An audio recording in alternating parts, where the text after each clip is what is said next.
Hello, my name is Jesse and I'm from the US, but I've been living in Turkey for a little while and wanted to learn a little bit about the basics of music production. So today we're going to be looking at the voltage controlled amplifier, or the VCA, and some of the different shaped envelopes that you can use to kind of to emulate different instruments.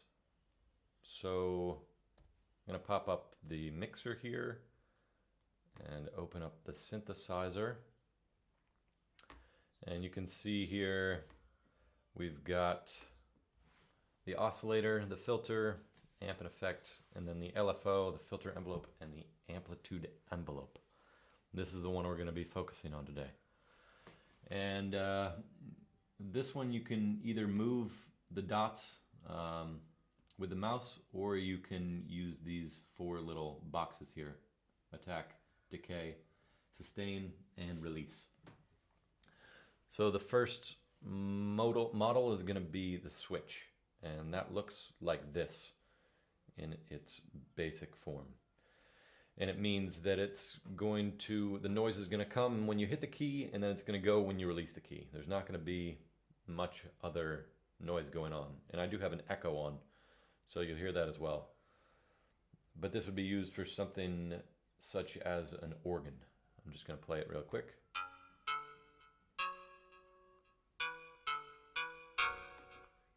So it's a little punchy.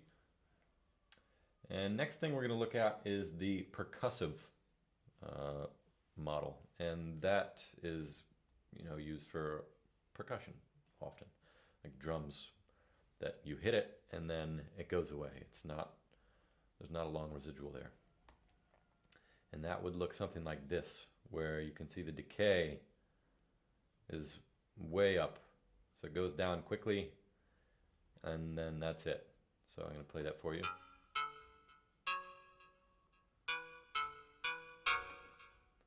And I'm just going to move between the switch and the decay really quickly so you can hear the difference.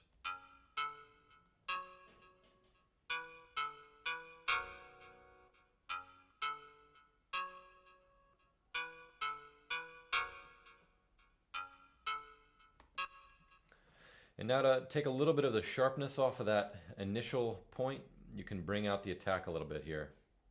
And you usually don't have a long attack anyway. It's usually pretty short. But to have it at 0 is maybe a little too fast. The next thing we're going to look at is the dampened percussive. And that would be used for maybe a piano or something you pluck.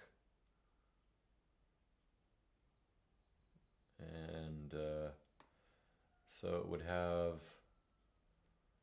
look something like this. And so even maybe after you've released, there's still some noise left. And this particular synth sustains just automatically for this amount of time, so I can't actually change that part. But here's what that will sound like.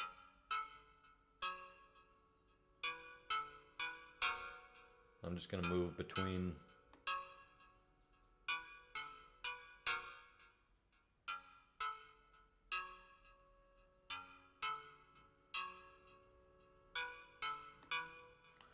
Okay, and the next one is going to be the sustaining envelope, which is similar to this, which would be used for things like a string or maybe brass, where there's that initial attack that goes up pretty high, a short attack, and then holds on and then slowly fades, maybe as you run out of breath for the brass, or as your bow nears the end of the string for the strings. And again, that's going to be similar to the damped percussive, but we'll give it a listen here.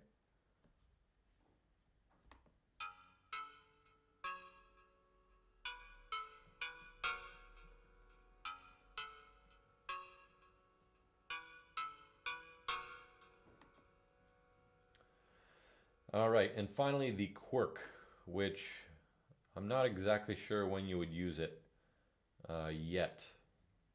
But it's going to hold on to some of the residual, the sound, even after you let go. And so it's going to come down to here, and then it's not going to just go away. It's actually going to just fade out. slowly.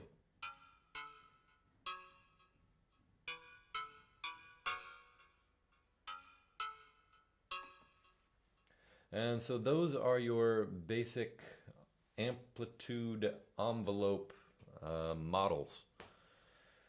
And fun to play around with. I'm going to put it kind of to what I want it and just give you a little listen to how it mixes into the entire track. And here we go.